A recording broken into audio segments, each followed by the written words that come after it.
Okay, right. Thanks, everyone. I usually do like a bit of a hands-up thing as a bit of a icebreaker, but since we've only got one guy here, it won't really work. But yeah, you are. Yeah. Sorry if I've just misgendered anyone. That'd be a terrible start. But my name's Matt. I run an organisation called Tuff to Talk, and I am a community interest company. Just going to kick off with a short video. Just to preface this, one, I find it incredibly difficult because the subject matter is pretty dear to me. So I'm not a professional. I do this completely and utterly voluntary. So some of my terminology you might find off. You might find this triggering. But yeah, I'm not a professional. And sadly, we're talking about the very, very, very sharp end of mental health, which is men taking their own lives. So if my terminology is off, if some of what I say upsets you, I'm sorry about that, but I don't believe there's a way to candy coat this, and I believe that is part of the issue in today's society, that we're far too soft on some subject matters, which Jason would probably allude to. Hopefully this video will work and you can hear the audio. Right, I'm pretty sure. Hey, I'm good. Hi guys, it's Jordan from. Hi guys, Hey everyone, my name is John Parker.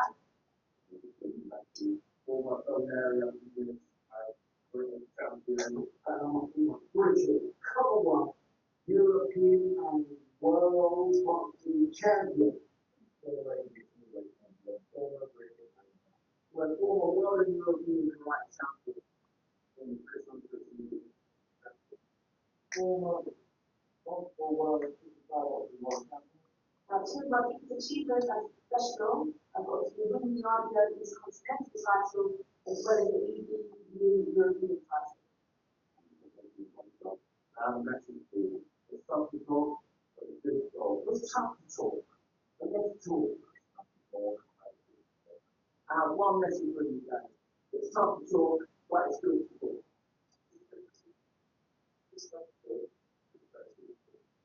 One message for you. Now I've got a message for you. It's a short one. It's tough to talk, but it's good to talk. It's sometimes tough to talk. So let's talk. It's good to talk. Don't worry. Don't worry.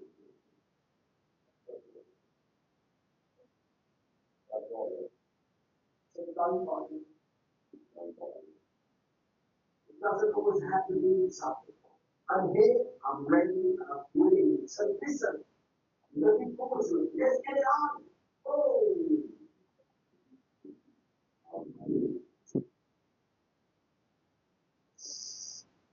Okay, so first of all, no prizes for guessing which one of those is a professional public speaker. You might not know who any of those individuals are. One, you'd have to know your combat sports, and two, you'd probably have to be based in Luton. But all of those are individuals that are either from, or actually they're all from, apart from Lauren Parker, who's from Stevenage.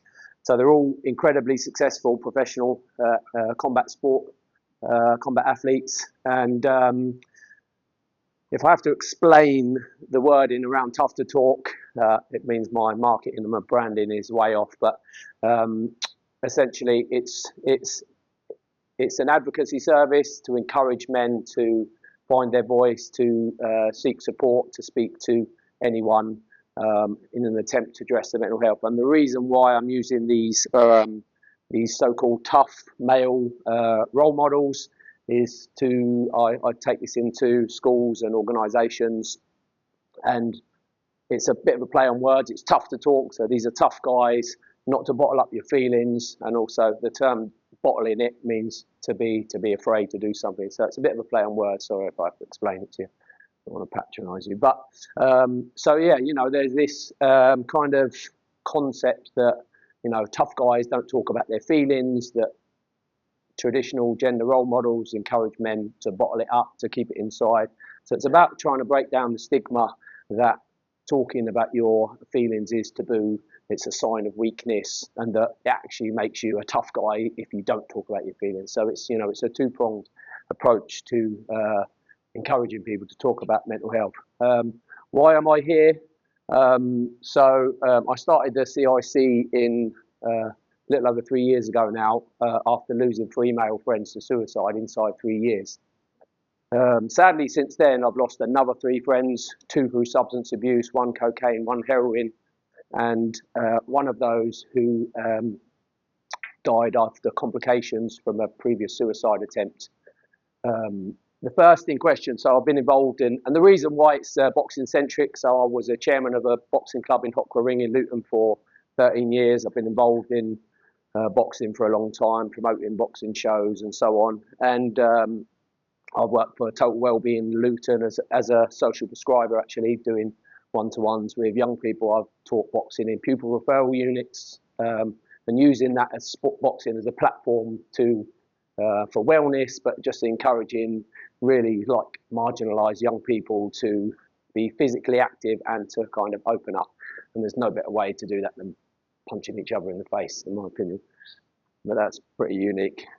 So yeah, the first, so anyone that's a member of a club, like a sports club, football team, sorry, that's a bit borderline sexist, but yeah, anyone that's a part of that will kind of understand the sort of camaraderie and fellowship that you develop. And in a boxing club, it's really, really unique, because you'll have anything from, a police inspector to a roadman to a drug dealer, such a unique group, and all that stuff kind of ebbs away as soon as they come in the door. These guys come in and just get on with it, and you build this real brotherhood. But in 2021, there was a young lad from the gym, and we're all aware he was just a little bit kind of, we would probably just say it, a bit strange. He's just always very distant. And long story short, he took himself off the multi-story car park in Luton by Bannatyne's gym. And the key thing was that everyone said, well, why didn't you talk to us? No one really knew he was suffering and had these really dark and deep thoughts. Fast forward about a year, there's another young lad called Dean who hung himself in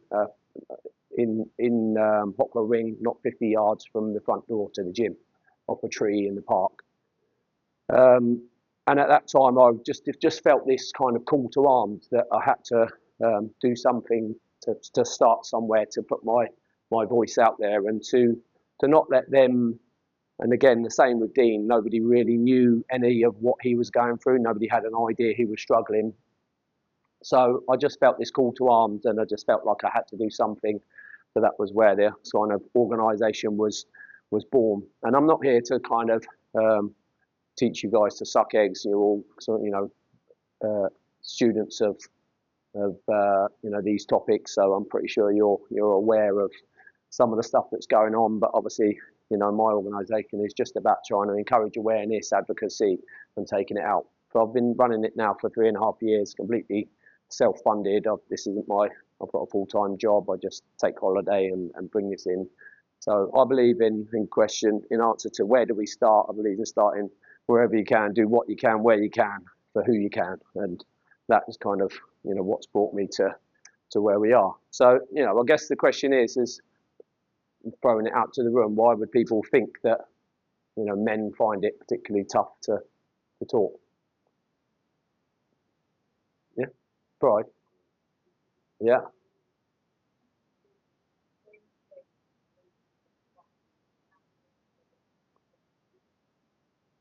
Yeah.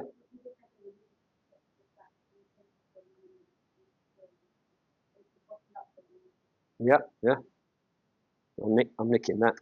So yeah, I mean, it's just, there's a multifaceted. I mean, that's fantastic. I've not come across a sort of cultural issue before, but yeah, it's essentially down to traditional gender role models that guys, just through the sands of time, have felt this eternal pressure to provide, and that includes not showing any sign of of weakness. So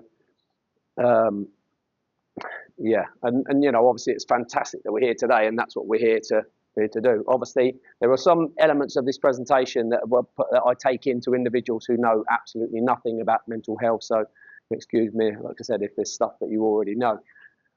So yeah, obviously, what is mental health? A part of this as well is that people actually recognising that, you know, some people would be completely blissfully unaware, you know, not aware that their sort of inability to cope, men don't know, you know, really how to self-regulate their feelings. Obviously, that's something that's taken you a long time, a long journey to actually recognise that. But, you know, and part of the reason why I started this is when I went through a particularly traumatic period in my life, and I knew I had to seek some help, and I didn't feel like I could talk to anyone.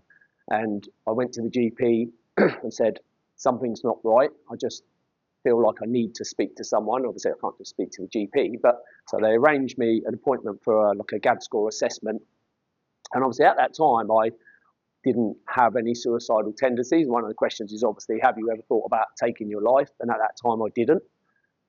But in the time it took me to get from my initial consultation with the GP, who ironically sent me to see the nurse said I was displaying symptoms of PTSD. I then went back to the GP. The GP said, basically, what the fuck is she talking about? She doesn't know what she's talking about. She shouldn't have said you've got symptoms of PTSD. They essentially said they assigned me, the waiting lists are phenomenal. They assigned me to some app which took about 3 to 4 months to come through. And statistically, in that time, there's every likelihood I would have thrown myself off a bridge, hung myself, overdosed or whatnot. So I kind of felt sort of a synergy there that I needed. I just knew I needed my voice to be heard by someone. You know, at that time, I didn't know how to access groups. I didn't know how to access. So that's what, you know, I believe in trying to do, is trying to, one, encourage men to speak up, to access these groups, to access therapies, and make them understand that when they do, they won't be judged, and you know, it's not as bad as it seems. So mental wellness does not have a single universal definition, but it does encompass factors such as the sense of feeling good about ourselves and being able to function well in relationships, the ability to deal with the ups and downs of life, such as coping with challenges and making the most of opportunities, the feelings of connection to our community and surroundings, having control and freedom of our lives, and having a sense of purpose and feeling valued. Now, a lot of men would probably feel all those things, or not feel all those things, but don't understand how to read the signs, or actually how to access any kind of therapy or organisation, even if their life depended on it, which it does. So I'm sure you guys are aware, but like I said, I take this into to places that know very little. It's fantastic that I think through understanding, through research, that the list of kind of recognised mental health conditions is growing, as an argument that that's actually part of the problem, that we're getting into this sort of vicious circle of. But yeah, obviously, when I did some research to take this into my daughter's school, and the statistics around mental health in, I guess, paediatric mental health is absolutely frightening. So I'd urge you not to look at that, because if you're thinking of raising a young person in society today, you'd be even more shocked. So the list is just, you know, like I said, it's fantastic that understanding has evolved, and the research and perhaps treatment of those is, people have been able to kind of, but I'm a case that the GP or the nurse wrongly, I don't know, maybe I have got PTSD, who knows, but you know, so they just threw that out there, and sadly the list doesn't, it goes on and on and on. So it's fantastic that organisations and understanding is growing. So the statistics, again, these are some recent statistics. 727,000 or thereabouts people die by suicide globally in 2021. Globally, mental health only receives approximately 2% of national health budgets. These are all shocking statistics, by the way. These aren't good numbers. There are just 13 mental health workers per 100,000 people worldwide. In 2023, 6,969 suicides were recorded in Great Britain. Of these, 75% were men. Approximately 4,600 men died by suicide in England and Wales in 2024. Suicide is the largest cause of men under 50. I like to think of it as a success story. I don't know how old you are, Jason. How old are you? 46, yeah. Well, I'm 50, so I'm like, I feel like I've made it now. I've graduated. I made it without, that's a bit of a dark joke, but yeah, I made it. I'm not a statistic anymore, I'm 50. Men aged 40 to 49 have the highest suicide rates in the UK.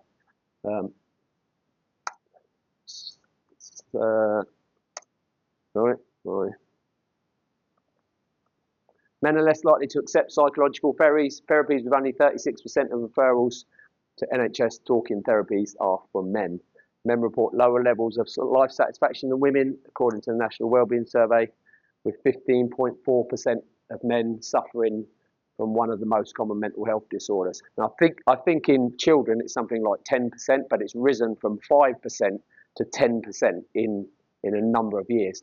So I think in the next 2 to 3 years, young people are going to be up at 15%. And the statistics around, ironically, how much it's actually impacting people's education. I mean, we're now dealing with, children post-pandemic, which is another one. But, how much it's actually impacting young people. Unlike you, I was a little shit at school. And the only way they knew how to deal with me was just put me in the corridor. I mean, I'm pretty certain I would be ADHD, but they just left me in the corridor on my own. Again, like you said, they didn't recognise because they didn't know how to. It's just like, in addition, men are far more likely than women to go missing, sleep rough, become dependent on alcohol and use drugs frequently, and make up a higher percentage of prison inmates. However, prevention efforts are increasingly focused on early intervention with community-based support. The great organisations we've got here today. Do I have more content? Apologies. So this is one of my current favourite statements. That the only conversation I regret about having about mental health is the ones that didn't happen. I don't believe there's any kind of, like I said, I believe in starting anywhere we can. But, there'd be some kind of terminology knobs out there that would probably hate my kind of approach, and but I don't think there's any conversation. The only ones I regret having are the ones I didn't have with Ashani, with Dean, with Stuart, with Brian. These are all friends of mine that if someone might have spoke to them, they could have been on a one-way trajectory, but one thing's for certain, we never got to find out. So have that conversation today. I've used this slide before, and it seems very, Jason's lit up because he's probably seen it before. He's a interesting character, but I think this is very, very accurate. My mum's 32 years in Alcoholics Anonymous. My granddad was in Alcoholics Anonymous. Part of the reason why I'm generally addicted to physical activity and caffeine and not. I know that there's every likelihood that history would repeat itself. So just to read it out, cannabis isn't the gateway drug, alcohol isn't the gateway drug, nicotine isn't the gateway drug, caffeine isn't the gateway drug. Trauma is the gateway, childhood abuse is the gateway, molestation is the gateway, and neglect is the gateway. Drug abuse, violent behaviour, hypersexuality and self-harm are often symptoms, not the cause of much bigger issues. And it almost always stems from a childhood filled with trauma, absent parents and abusive family. But most people are too busy laughing at the homeless and drug addicts to realise their own children could be in their shoes in 15 years. Communicate, empathise, rehabilitate. So that's about it from me. As I said, I'm a kind of single entity at the moment. It's just me doing as much advocacy work as I can, signposting people to services when they reach out. So these are some of the great organisations that I recommend locally, of which I'll have to add some more to the list now. But yeah, there's some fantastic work being done. I will give the presentation to Joanna to circulate if anyone wants it. But these are some great because I'm sort of boxing centric, these are some great documentaries, very worth watching. There's one by Carl Frampton, who's a former multiple world champion in boxing, called Men in Crisis. David Harewood does one on psychosis. James Arthur, who's a famous musician, it's called Out of Our Minds, and Roman Kemp on the silent emergency. So thank you very much for listening. That's me. If anyone wants to follow me, it's just @Tuff2Talk on every platform that there is. It will be mostly me just talking shit, but feel free to listen. Yeah, thank you very much. Yeah.